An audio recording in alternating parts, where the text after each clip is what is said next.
Hello student, welcome to my channel velocity learning. मैं शिखा कौशिक अपना नया वीडियो लेकर आई हूँ जो कि 9th क्लास के लिए है। Fundamental unit of life chapter से आप लोग का हमने एक सीरीज़ इसमें स्टार्ट किया हुआ है जिसमें हम आपको पार्ट्स ऑफ सेल्स के बारे में डिस्क्राइब कर रहे हैं। उसी सीरीज़ में हम नेक्स्ट वीडियो लेकर आए हैं। आज हम आपको एक्सप्लेन करने वाले हैं आपका एंडोप्लाज्मिक रेटिकुलम। ओके, तो आइए इसके बारे में बताते हैं कुछ। क्या होता है एंडोप्लाज्मिक रेटिकुलम? ये एक सेल मेम्ब्रेन बाउंड ऑर्गेनेल है, यानी सेपरेट रहता है। मेम्ब्रेन सेल मेम्ब्रेन से कवर्ड होता है। इसकी जो आउटर मेम्ब्रेन होती है वो सेल मेम्ब्रेन होती है, कवर्ड रहता है। ओके, और ये आपके डेफिनेटली जब सेल ऑर्गेनेल है तो ये साइटोप्लाज्म में मिलेगा ही।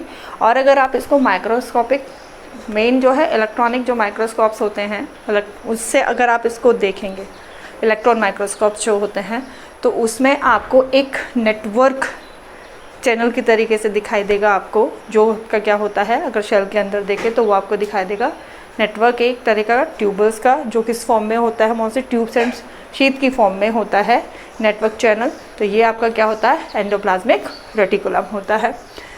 ठीक है, तो first one cell membrane bound organelle होता है ये। सेकंड आपको बताया था कि ये लार्ज नेटवर्क बनाता है किसका, ट्यूब्स का एंड शीट्स का। ओके, अब अकरेंस ये देखिए कहाँ मिलता है। ये आपके शेल के अंदर जो एंडोप्लाज्मिक रेटिकुलम होता है वो 3 फॉर्म्स में मिलता है बच्चों। फर्स्ट वन आपकी लॉन्ग ट्यूबल्स होती हैं जो आपकी क्या होती हैं, ब्रांच और अनब्रांच फॉर्म में होती हैं। और इसके अंदर जो होता है आपका राइबोसोम्स आपका प्रेजेंट नहीं होता है।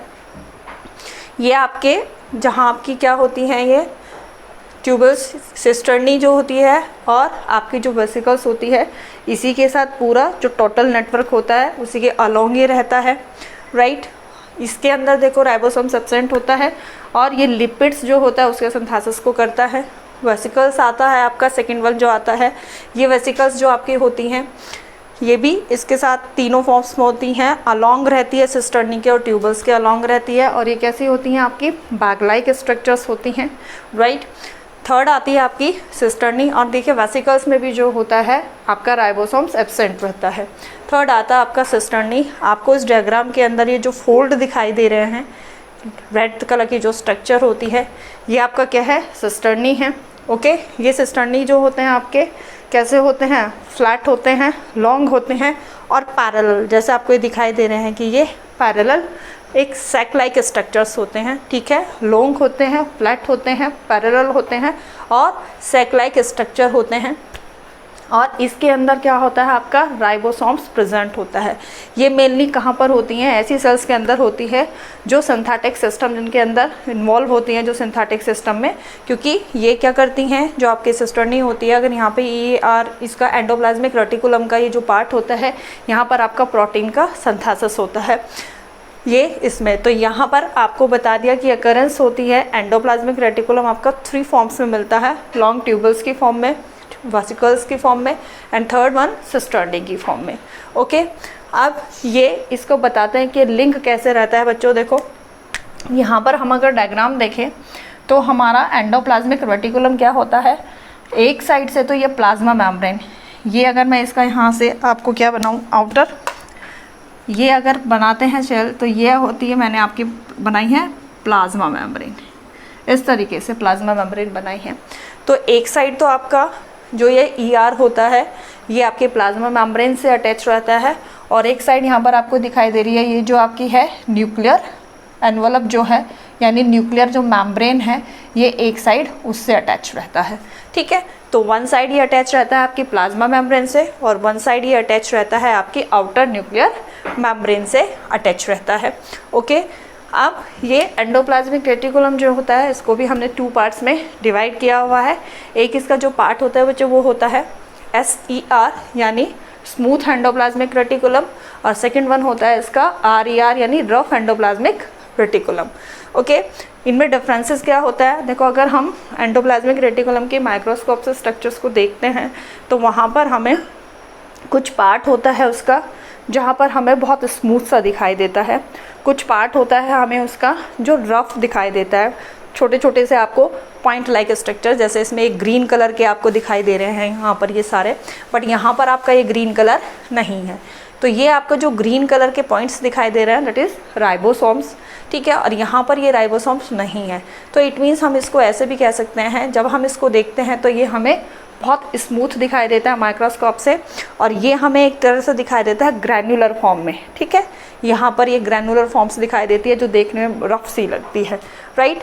तो इसको इसी के फॉर्म पे हमने बताया है कि 2 पार्ट में इसको डिवाइड किया गया है। एक आपका SER यानी आपका क्या हो जाता है स्मूथ एंडोप्लाज्मिक रेटिकुलम, और इसमें हम कहते हैं कि स्मूथ एंडोप्लाज्मिक रेटिकुलम क्या होता है, इसके अंदर राइबोसोम्स एब्सेंट होते हैं, दिखाई दे रहे हैं आपको इसमें कहीं ग्रीन कलर के जो हमने कहा है, यहाँ पर हमने रिप्रेजेंट कर रहे हैं ग्रीन कलर जो आपको ये पिगमेंट्स से दिखाई दे रहे हैं एक तरीके से, ये राइबोसोम्स है, और स्मूथ वाले में ये नहीं है। तो यानी स्मूथ ER जो होता है उसमें आपके राइबोसोम्स एब्सेंट होते हैं, और स्मूथ ER जो होता है यहाँ पर आपका लिपिड्स का सिंथेसिस होता है।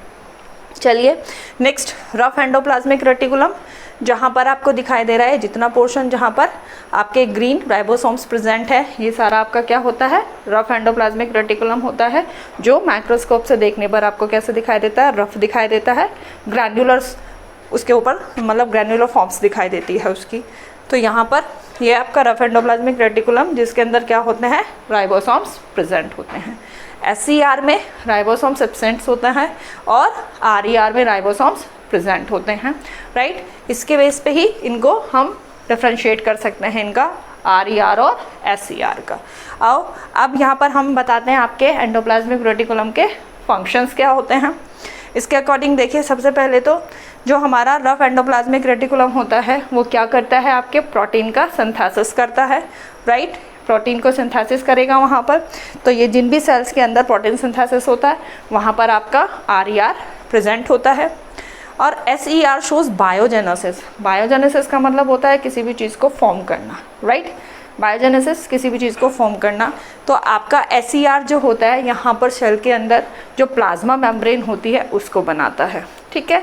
SER आपकी जो प्लाज्मा मेम्ब्रेन होती है उसको फॉर्म करता है, इसीलिए इसको बोला गया है कि SER shows biogenesis. And third one, endoplasmic reticulum जो करता है सर्व चैनल, यहाँ पे लिखा हुआ है endoplasmic reticulum serve channels for transport of a material between cytoplasm and nucleus. यानी एक तरीके से हम बोले ये कैरियर का काम करता है कि सामान को एक जगह से दूसरी जगह ले जाने का काम करता है। किसके बीच में करता है, ये हमारा जो न्यूक्लियस के अंदर मटेरियल होता है उस मटेरियल को साइटोप्लाज्म तक लेकर आता है, और साइटोप्लाज्म के अंदर जो मटेरियल होता है उसको न्यूक्लियस तक लेके जाता है, या फर्दर जो सेल ऑर्गेनेल्स होते हैं उनको ट्रांसफ़र करता है। तो एक तरीके से क्या कह रहे हैं कि ये चैनल प्रोवाइड कर रहा है मटेरियल को ट्रांसफ़र करने का। ओके, यहाँ पर नेक्स्ट पॉइंट आपका है कि protein and lipids act as a hormone and enzymes. आपको बताया था कि SER हमारा जो होता है उसके अंदर हमारा लिपिड्स का सिंथेसिस होता है, और जो हमारा RER होता है उसके अंदर हमारे प्रोटीन का सिंथेसिस होता है। तो यहाँ पर ये जो प्रोटीन और लिपिड्स यहाँ पर बन रहे हैं ये आपके सेल के लिए हार्मोन्स और एंजाइम का काम करते हैं। नेक्स्ट आता है आपका detoxification of a drugs. It means cell के अंदर बहुत सारी चीज़ें ऐसी होती हैं जो उसको नुकसान पहुंचाती हैं, मतलब हार्मफुल होती हैं। वो पॉइजनस भी हो सकता, पॉइजन भी हो सकता है किसी तरीके का, ड्रग्स भी हो सकते हैं किसी तरीके की। तो मेन यहाँ डिटॉक्सिफिकेशन का मतलब जो आपका ये ER होता है ये उनको जो भी हार्मफुल मटेरियल होता है उसको सेल से बाहर करता है, यानी डिटॉक्सिफिकेशन ऑफ ड्रग्स होता है। नेक्स्ट है ना SER सिंथेसिस लिपिड, जैसे I have tell in you diagrams में आपको बताया था, in diagrams I have told you. तो यहाँ पर SER जो होता है सिंथेसिस करता है लिपिड्स को। ओके, तो ये आपका यहाँ पर मेन बताया गया है आपको एंडोप्लाज्मिक रेटिकुलम। ओके, ये बताई दिया है कि ये सेल मेम्ब्रेन ऑर्गेनेल्स होता है, नेटवर्क होता है ये ट्यूबल्स का और शीथ का। 3 फॉर्म्स में मिलता है, आपकी लॉन्ग ट्यूबल्स की फॉर्म में मिलता है, वेसिकल्स की फॉर्म में मिलता है, और सिस्टर्नी। 3 फॉर्म्स में फाउंड होता है। और ये एक साइड तो आपकी न्यूक्लियर मेम्ब्रेन से अटैच रहता है, ये वाला हिस्सा जो बताया था आपका यहाँ पर न्यूक्लियर मेम्ब्रेन से अटैच रहेगा, और एक एंड इसका आपका दूसरी साइड ये प्लाज्मा मेम्ब्रेन से अटैच रहता है। ठीक है, अब एंडोप्लाज्मिक रेटिकुलम को हमने 2 पार्ट्स में डिवाइड किया हुआ है। कौन से 2 पार्ट्स में, SER और RER। जो इनकी फुल फॉर्म अगर बोले तो स्मूथ एंडोप्लाज्मिक रेटिकुलम और रफ एंडोप्लाज्मिक रेटिकुलम। एक के अंदर क्या होता है, जो आपका स्मूथ होता है उसमें आपका राइबोसोम्स प्रेजेंट नहीं होता है, और जो रफ होता है उसके अंदर राइबोसोम्स प्रेजेंट होते हैं। स्मूथ जो है वो आपकी क्या करता है, आपका जो लिपिड्स होता है उसको सिंथेसिस करता है, और जो आपका रफ होता है वो आपके प्रोटीन को सिंथेसिस करता है, राइट। मेन इसका जो फंक्शन बताया है यही हो गया, एक तो कि प्रोटीन और लिपिड्स का सिंथेसिस होता है, एंड सबसे इम्पॉर्टेंट काम क्या करता है कि सर्व्स चैनल ट्रांसफ़र करता है ये मटेरियल को एक जगह से दूसरी जगह, एक ऑर्गेनेल से दूसरे ऑर्गेनेल को, या फिर न्यूक्लियस से साइटोप्लाज्म को, ठीक है। इसके जो प्रोटीन और लिपिड्स हमने बताए थे ये हार्मोन और एंजाइम्स की तरह से काम करते हैं, और एक तरीके से ये जो सेल के लिए हार्मफुल मटेरियल होता है उसको भी डिटॉक्स करता है। And last one SER synthesis lipids. तो ये आपका आज एक सेल ऑर्गेनेल जो है कंप्लीट हुआ है, जो कि आपका क्या था, एंडोप्लाज्मिक रेटिकुलम। अपनी नई वीडियो के साथ फिर से आपके साथ सामने आएंगे, तब तक के लिए प्लीज़ वॉच माय वीडियो, और अगर अच्छा लगे तो उसको लाइक करें और मेरे चैनल को सब्सक्राइब करें। Thank you.